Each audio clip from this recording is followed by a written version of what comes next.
Dia 31 de outubro, comemoramos a Reforma Protestante. O que foi a Reforma Protestante? Foi um movimento de protesto, insatisfação de religiosos leigos, intelectuais, líderes, sacerdotes que expressavam a sua fé em Jesus Cristo dentro da Igreja Católica Apostólica Romana, mas que estavam insatisfeitos do desvio da Igreja, do desvio da Bíblia Sagrada, da Palavra de Deus.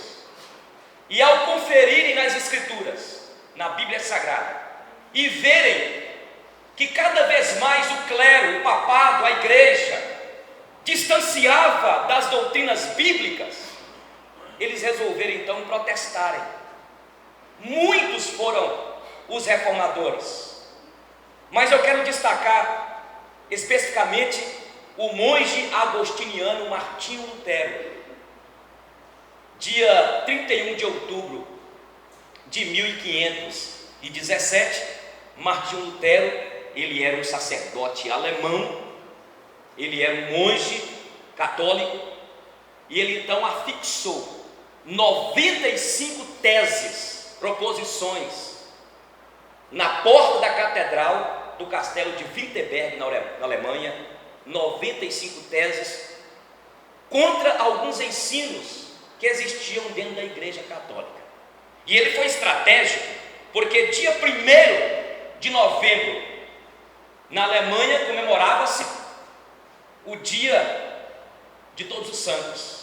E como marketing, ele utilizou exatamente dia 31 para que todos vissem o que ele estava fazendo. O Papa mandou um documento para ele, assinado, e Martinho Lutero então pegou aquele documento, rasgou e queimou em praça pública, porque não aceitava mais como a igreja estava.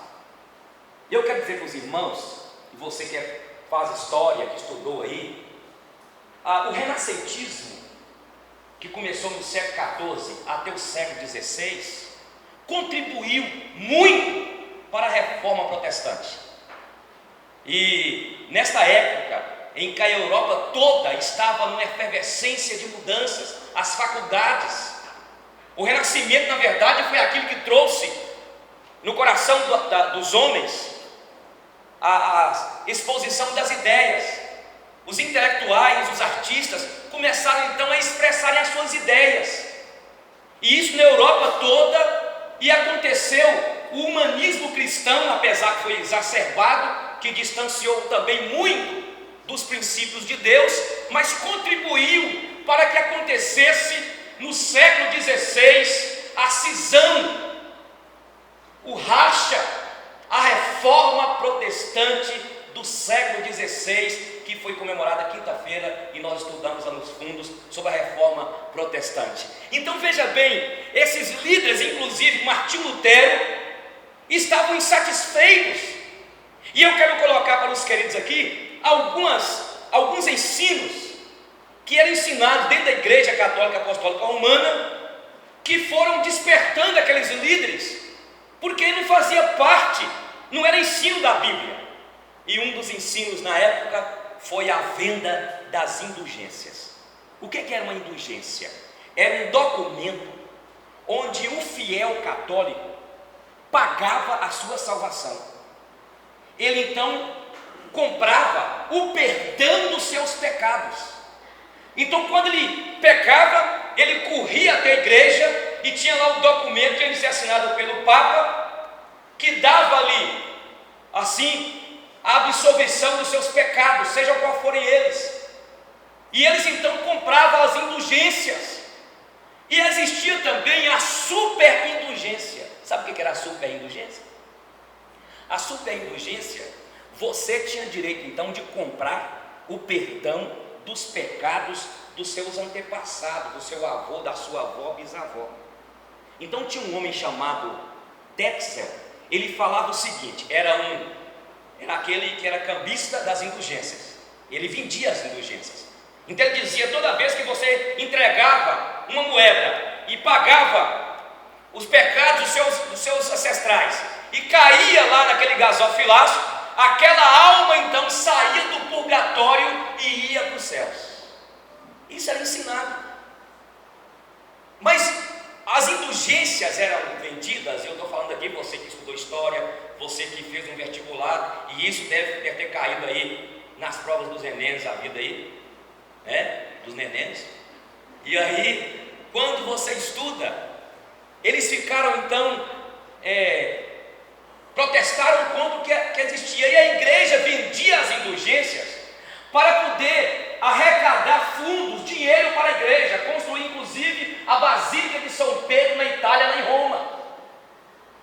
E existia então o purgatório. A ideia de purgatório que até hoje existe é antibíblica, porque o purgatório inclusive foi Platão, o pai da filosofia grega, Platão, que teve a ideia de purgatório, só que ele não cunhou a palavra purgatório. Para Platão, a alma precisava de se purificar, para receber então a purificação, e ele criou essa ideia de purgar. Mais tarde foi adaptada na doutrina católica, chamada purgatório, onde a pessoa morria e não ficava nem no céu nem no inferno, ficava nesse lugar chamado purgatório, e só a igreja católica, só o Papa podia dar para você uma indulgência para que você, ou a sua avó, ou alguém da tua família, saísse do purgatório e assim fosse para o reino celestial. O purgatório não existe na Bíblia, é antibíblico. Isso foi trazendo insatisfação aos líderes. Outro ensino na igreja era a simonia. A simonia era a venda de objetos, de relíquias sagradas que a igreja vendia. Então eles vendiam um pedaço do manto de Jesus. Santo Dário está lá hoje em Roma.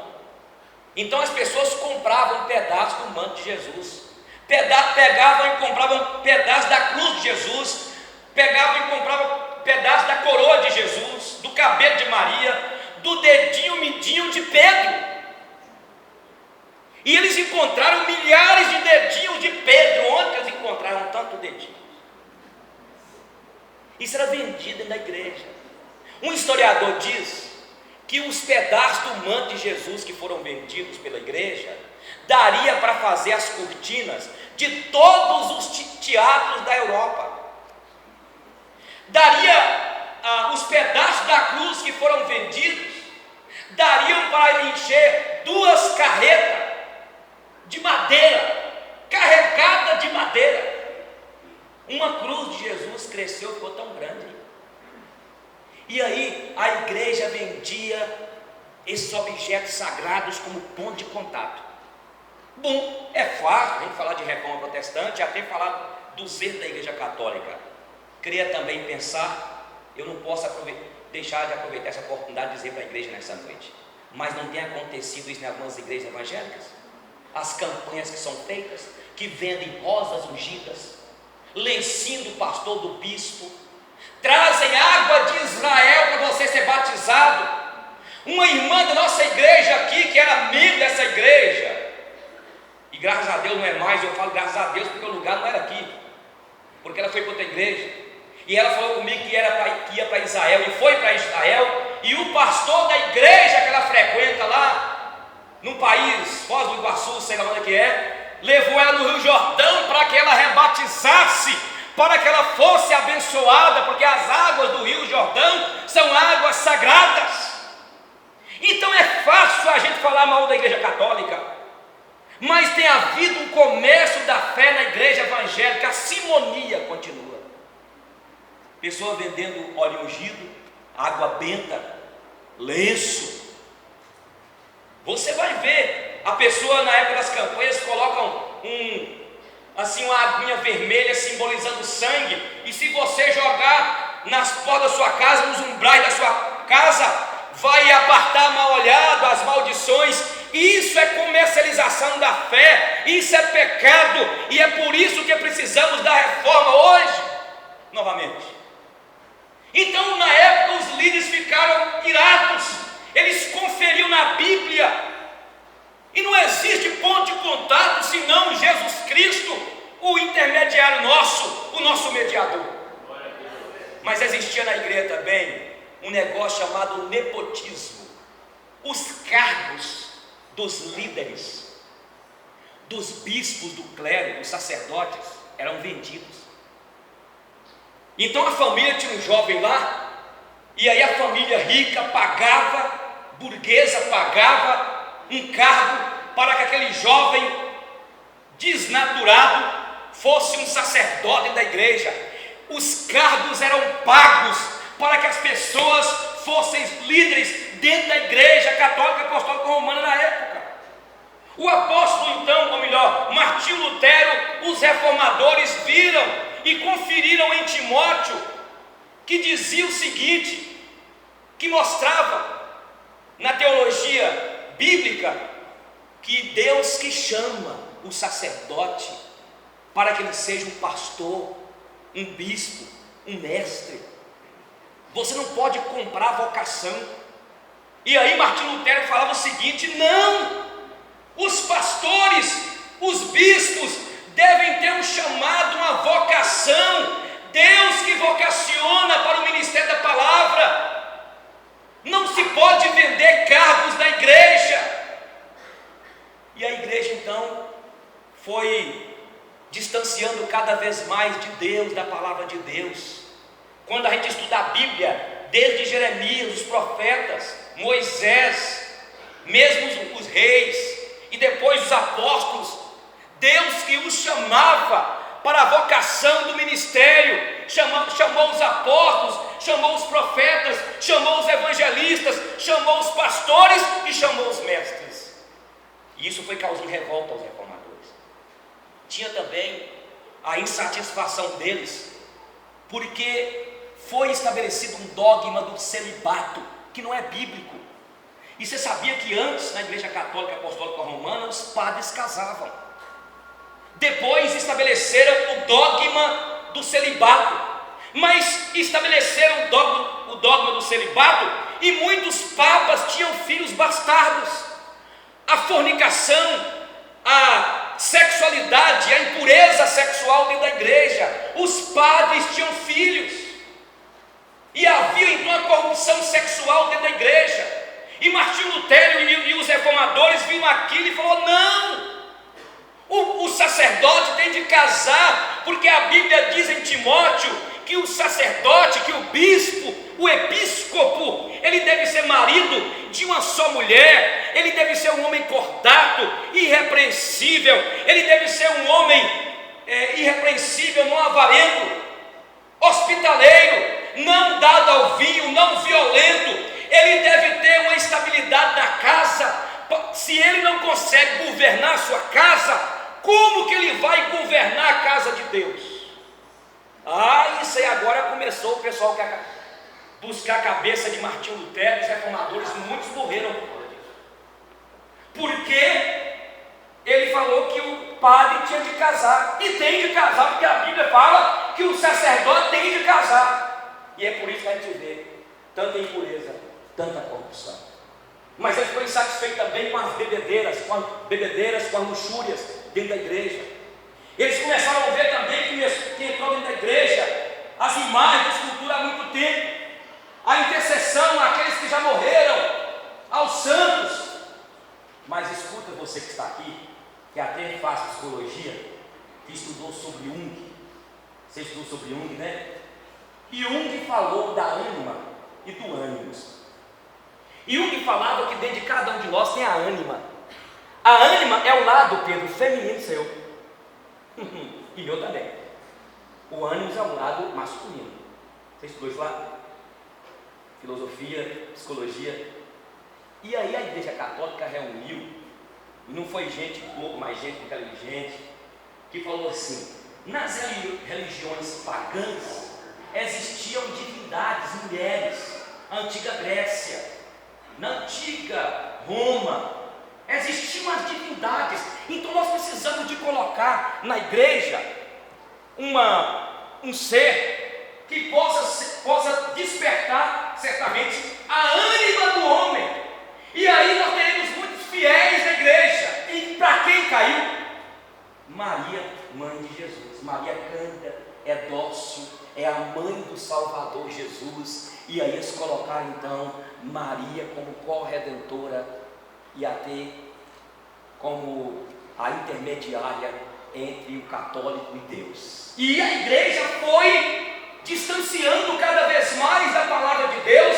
E se eu fosse falar aqui dos erros, estou colocando só alguns para a gente falar dos pontos basilares da reforma protestante, e cada vez mais a igreja distanciava, e isso trazia a revolta de homens, de mulheres que liam a palavra.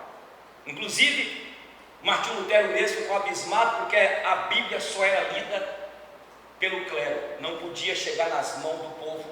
Inclusive a missa, ela era celebrada de costas para o fiel e em latim, e o povo não podia ter acesso. Aí Martinho Lutero, inclusive, foi minha tese ou minha proposição no seminário, o sacerdócio universal dos crentes.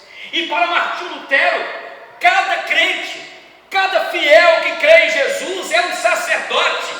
E ele pegou 1 Pedro 2,9: vós, porém, sois raça eleita, nação santa, sacerdócio o quê? E para Martinho Lutero então, e ele traduziu a Bíblia para o alemão, para colocar a Bíblia na mão do povo, e ele entendia que cada crente, cada cristão podia ler a Bíblia, porque era a palavra de Deus. E muitos pagaram caro, Bíblias foram queimadas, muitos foram queimados, porque distribuíam a Bíblia, e isso causou uma revolta no papado, no clero, porque quem podia ler a Bíblia era só o clero.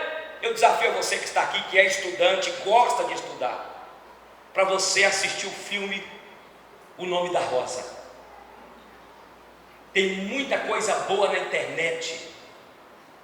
Você pode entrar no YouTube, principalmente os professores que dão aula aí para você fazer os cursinhos sobre o renascentismo, o classicismo, sobre o humanismo do século XVI, sobre toda a revolução do pensamento greco-romano nessa época, e você vai estudar e ver o que aconteceu, a revolução que aconteceu, porque a Igreja Católica Apostólica Romana, permita você, isso eu falo com muito amor, porque isso aqui é história, eu não aprendi isso na igreja, eu aprendi isso estudando, e todo mundo estuda isso. A Igreja Católica que sacralizava, ela que definia o que era santo e o que não era, ela que definia quem ia morrer e quem ia viver, ela que definia tudo.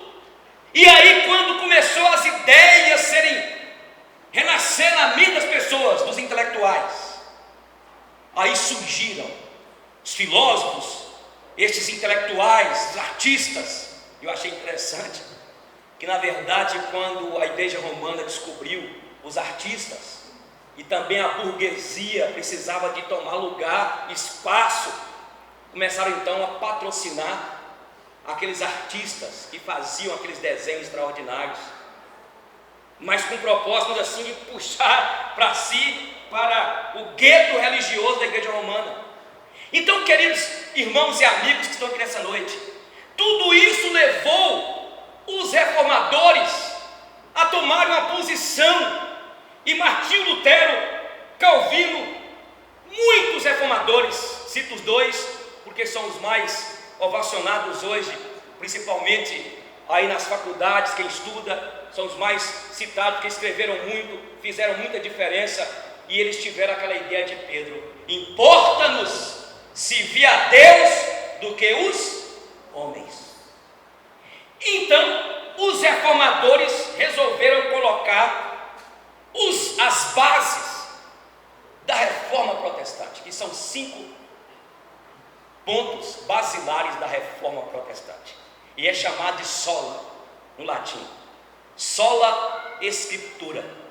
Fala comigo, somente as escrituras. Para eles então, não era as bulas papais, a tradição da igreja, os ensinos que eram ensinados na igreja, tirados de doutrinas pagãs.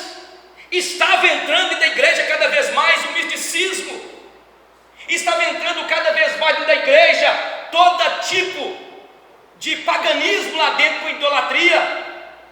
Divindades eram trazidas de vários lugares e eram colocadas dentro da igreja. E eles disseram: não! A regra de fé e de prática do fiel, do cristão, é a Bíblia Sagrada, é sola Escritura, é somente as Escrituras. Ela é a única, infalível, imutável, inerrante regra de fé e de prática. A Bíblia diz em Timóteo: porque toda a Escritura é inspirada por Deus e útil para o ensino, para redarguir, para educar, para repreender, para ensinar o homem de Deus e a mulher de Deus, para que eles sejam perfeitos e perfeitamente habilitados para toda obra. É a Bíblia, minha querida irmã. Eu não poderia deixar de pregar sobre esse tema hoje à noite. É um tema histórico.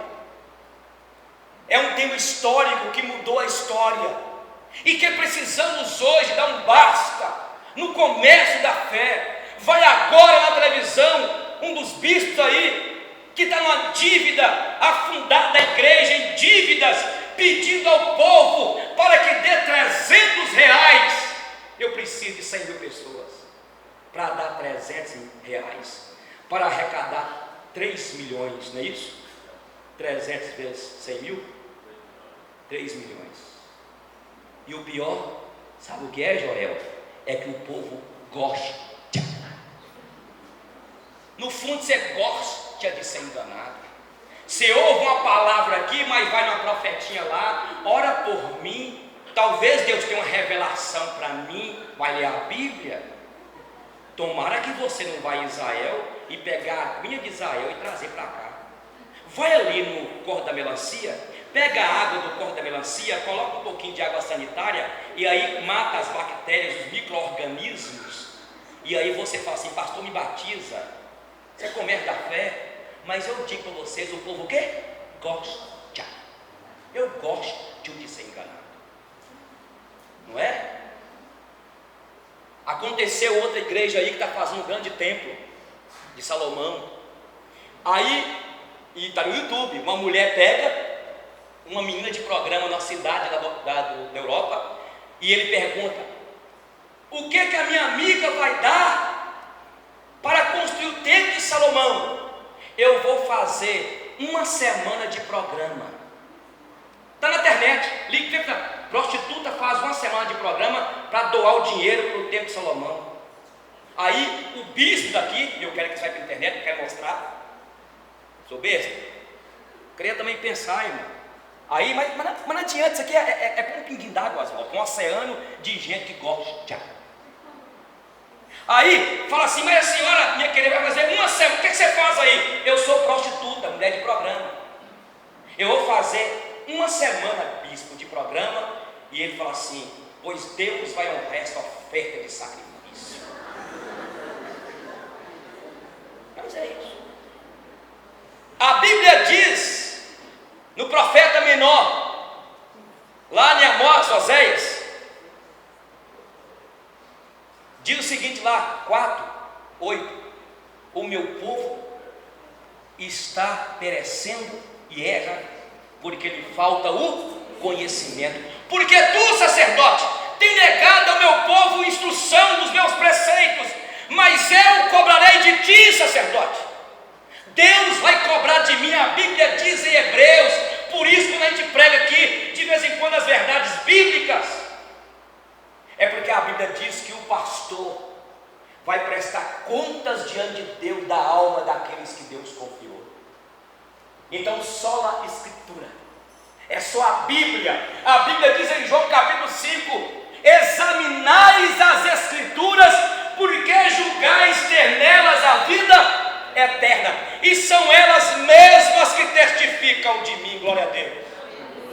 A Bíblia diz em João 8:32: e conhecereis a verdade, e a verdade vos libertará. É só as Escrituras. Este foi o primeiro ponto basilar da reforma protestante. Segundo ponto basilar: sola gratia. Significa só a graça. Fala comigo aí. Na igreja vendia a salvação. A pessoa pagava o perdão dos pecados. As pessoas eram salvas pelas boas obras. Quando alguém morria pagã, a pessoa precisava de rezar missas para tirar as pessoas do purgatório. Inclusive, você sabia que existia, Camilo, o limbus infantus? Não era, João, nem o purgatório nem o inferno. A criança morria e ficava entre o purgatório e o inferno. Ficava assim numa tampa chamado limbus infantus. A criança que morresse pagã ia para o limbus infantus. Era uma opressão, que miséria e credo, irmãos. Aí eles declararam: não é pelas obras, mas a Bíblia diz em Efésios 2, 8 e 9: vós sois salvos pela graça. Não vem de vós, não vem de obras, para que ninguém se glorie, mas vem da graça de Deus. Vós sois salvos pela graça. Você não pagou nada, meu querido. Por isso que a pessoa é um criminoso, é um corrupto, talvez é o maior estuprador na hora que, quem sabe, ele tomou um tiro ali. E se alguém pregar para ele arrepender, assim como aquele ladrão ao lado de Jesus, ele vai para os céus, porque ninguém é salvo pelas boas obras, nós somos salvos pela graça. Foi a graça de Deus que te alcançou. Foi a graça deste Deus que nos amou com um amor incondicional. Eu não tinha nada e nem você tem nada, mas foi a graça de Jesus que nos salvou. Por isso os reformadores proclamavam sola gratia, só a graça de Jesus, o Cristo que morreu na cruz por nós. A Bíblia diz, irmãos, que a tua alma é preciosa. Não tem nada que pague o preço da tua alma. Por isso que diz a Bíblia em 1 Pedro capítulo 1, versículo 17 em diante: não foi mediante coisas corruptíveis, como prata e ouro, que fostes resgatados do vosso fútil procedimento, mas foi pelo precioso, o sangue do Cordeiro. Ele derramou sangue na cruz do Calvário. E os reformadores declararam: somente a graça. Você não é salvo por fazer boas obras. Todo final do ano, estamos aproximando o final do ano, e tomara que você é empresário em nome de Jesus. E se você me falar isso, eu te repreendo em nome de Jesus. Pastor Eugênio, eu estou com um carro de cesta básica para dar. Por que você não deu em julho? Em maio? Em nome de Jesus, não me procure final do ano. Pastor, isso é muito ruim, eu vou dar no centro lá, meu irmão, se vira para lá. Isso é alívio de consciência, isso é autoexpiação. Final do ano, um bando de empresários para aliviar as suas culpas do ano que trabalhou só preocupado em ganhar dinheiro. Chega final do ano por autoexpiação. Parece que agora eu vou pagar um bocado de pecados meus. Oh Deus, esse ano adulterei, prostituí, mexi com a mulher do meu funcionário, mexi com a mulher do meu patrão, até com aquela secretária minha que ia casar, eu casei primeiro ela antes. Deus, agora eu vou dar um bocado de cesta básica. O ano que vem você dá em julho. Mas nós não podemos pagar a expiação nossa. Jesus já fez a expiação por nós. O terceiro ponto basilar da reforma protestante: sola fide, é só a fé. Martim Lutero entendeu que não era a pessoa justificada por obras, porque não há justiça no homem. Romanos fala: não há justo, nem sequer um, porque todos extraviaram e todos pecaram. Aí Martim Lutero, ele subia. Pega essa diagonal aqui para nós. Martim Lutero fazia muita simonia, depois converteu. Martim Lutero fazia muita penitência, e ele subia as escadas da catedral de joelhos, era todo dia fazendo penitência. Ai, não matai seus filhos não, nem de sede nem de fome não matai seus filhos. Num daqueles momentos que ele subia de joelhos fazendo penitência, veio o versículo de Romanos 1,17: o justo viverá pela fé. E ele então pregou a justificação pela fé. O ser humano, o pecador, e todos são pecadores, não há justo nem sequer um. E ele pregou então a justificação pela fé em Jesus Cristo. E por isso os reformadores declararam sola fide, somente a fé em Jesus Cristo. Não é fé em Maria, não é fé em Pedro, não é fé em João, mas não é fé na igreja, mas é fé em Jesus Cristo. Só quero apenas abrir um parênteses aqui e falar de um dos pontos calvinistas, que foi a depravação total. Calvino fez diferença no seu contexto, porque existia o antropocentrismo do século XIV ao século XVI. O homem agora era o centro de tudo. A vaidade humana começa a aflorar. Aí o reformador João Calvino fala: todos são depravados. Arrebentou com todos. Porque o renascentismo, o antropocentrismo, o homem era o centro. Aí Calvino vem com essa doutrina da depravação total e diz: o homem não é nada, o homem é corrupto e dependente da graça de Deus. E nessa noite eu fecho parênteses, aproveitei a oportunidade aqui e digo para a igreja nessa noite, em terceiro lugar então, eles disseram: só a fé em Jesus Cristo, só Jesus te leva para os céus. Aí vem o quarto ponto basilar da reforma protestante: sola Christus, somente Jesus Cristo. Você pode falar isso aí? Somente Jesus Cristo. Naquela época existia a intercessão aos santos, existe até hoje. Existia assim, você consultar quem já morreu. E Jesus Cristo, pregado pela Bíblia, pelos apóstolos e também pelos reformadores, eles disseram: só Jesus Cristo salva. João 14, 7 diz, 6 e 7 diz: eu sou o quê? O caminho, a verdade e a vida. Ninguém vem ao Pai senão por mim. Só Jesus é o mediador. 1 Timóteo 2,5: porque só há um mediador entre Deus e os homens, Cristo Jesus, homem. Dá para você entender isso, queridos irmãos? Você tem que levar isso para sua casa e louvar a Deus, porque você é um herdeiro da reforma protestante, e dá graças a Deus porque você foi salvo. A Bíblia diz: porque não foi lançado outro fundamento, já foi posto, Jesus Cristo, Ele que morreu pelos teus pecados, Ele que é o mediador. Quero perguntar para você nessa noite: qual o nome que você costuma chamar quando o inimigo ataca você? Qual o nome que você costuma chamar quando você tem um filho rebelde de casa? Qual o nome que você costuma chamar quando você está passando por lutas na tua família? Qual o nome que você vai chamar, vai clamar? Eu quero apresentar para você o nome que está acima de todo nome: o nome de Jesus. Todo nome, todo joelho um dia vai se dobrar, toda língua haverá de confessar e dizer que Jesus Cristo é o Senhor. Esse Cristo, essa doutrina que só Cristo é o Salvador, só Cristo é o mediador, só Cristo que é o único que pode te dar a vida eterna. Você tem que se entregar a Ele nessa noite.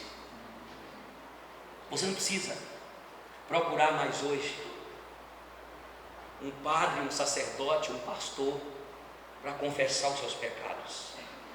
Você agora é um sacerdote, se você converteu, se achega diante do trono de Deus através do único mediador que é Jesus Cristo. A Bíblia diz em Hebreus capítulo 10, versículo 19 em diante: tendo, pois, irmãos, intrepidez ao adentrar o santo dos santos, pelo novo e vivo caminho que nos consagrou pelo véu, o sangue do Cordeiro. Você pode dar glória a Deus, meu irmão? Aleluia! Essa noite é a noite de reflexão da reforma protestante. Mas eu quero terminar para a Santa Ceia. O último ponto basilar da reforma protestante: só a Deus glória, só a Deus dá glória. Você pode falar comigo? Só a Deus dá glória. A glória era dada em inclusive no humanismo que era cristão, se tornou humanismo exacerbado, que distanciava o próprio homem com essa posição do humanismo cristão, distanciava de Deus. Na época do papado, a glória amada igreja. E aí os reformadores falaram: não, a glória é para aquele que é o Criador do universo, a glória é para aquele que é dono de tudo, a glória seja dada a Deus. Não é a igreja, não é o papado, não é o clero, não é o humanismo, não é o homem, mas é a Deus. Aí eles voltaram para 1 Crônicas 29, 10 em diante, quando Davi diz: Senhor Deus, quem somos nós para dar-te alguma coisa? Tudo vem de ti, Deus, e a ti devolvemos. Te devolvemos o ouro, a prata, porque a ti seja a glória, a ti seja a honra, a magnificência, o poder, porque o Senhor te exaltaste sobre todos, e tu és o único Senhor. Glória a Deus, irmãos. Aí Apocalipse capítulo 5, que foi referendado na época, quando João no Apocalipse diz: as ações de graças, a sabedoria, a riqueza, o domínio, a força pertence àquele que está sentado no trono. Então só a Deus dá glória, a glória seja dada a Ele.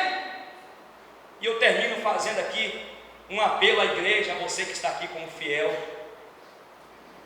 Eu quero desafiar você para que você tenha a Bíblia como única regra de fé e prática. Tem 30 anos que eu estou dentro da igreja presbiteriana do Brasil, e continuo nela porque ela continua firme na Bíblia. O dia que ela sair da Bíblia e adotar dogmas fora a Bíblia, eu saio dela. Porque o apóstolo Paulo, inspirado pelo Espírito Santo, ele diz em Gálatas capítulo 1, versículo 8: ainda que desça dos céus um anjo e pregue um evangelho além do que está posto, seja o quê? Anátema, seja amaldiçoado, porque o que Deus tinha para revelar para você está aqui.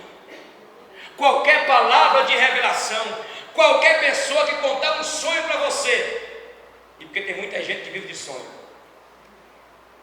que estiver fora da Bíblia, diga a ele: anátema, amaldiçoado. A Bíblia é a única. Olha, gente, qualquer igreja que se abre, que começa a usar práticas, tem igrejas que usam práticas variadas, mas qualquer igreja que abrir as portas e pregar a Bíblia Sagrada, o Espírito Santo de Deus vai converter corações, e as pessoas vão permanecer firmes. O problema de hoje é que tem muitas pessoas que querem práticas, participam de campanhas, barganhando com Deus, e esquecem da Bíblia. São 66 livros, meu irmão, inspirados pelo Espírito Santo de Deus, 39 no Velho e 27 no Novo. Deus deixou para você porque Ele te ama. Deus deixou para o teu povo. Qualquer revelação, qualquer profecia. Esses dias, há pouco tempo, uma pessoa me procurou dizendo: pastor Eugênio, tem uma palavra de Deus para o Senhor, eu tive uma visão. Eu: opa, pode falar. Eu sou besta, sou menino de creche.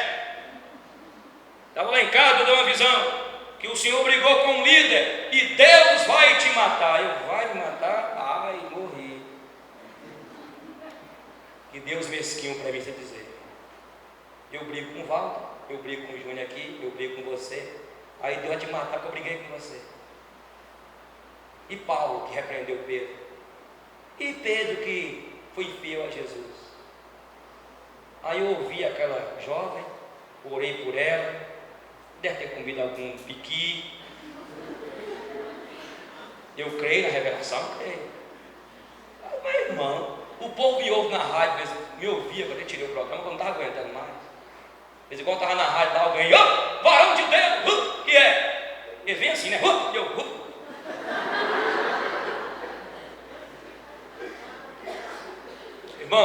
firme na Bíblia, meu irmão. Quando você abre a palavra e lê a palavra, ou a Bíblia te afasta de Deus. Quando você lê, e se você estiver em pecado, você vai ser afastado. Mas se você pedir perdão, você vai aproximar de Deus. Leia a Bíblia. Tenha a Bíblia como única e suficiente regra de fé e prática. Amém?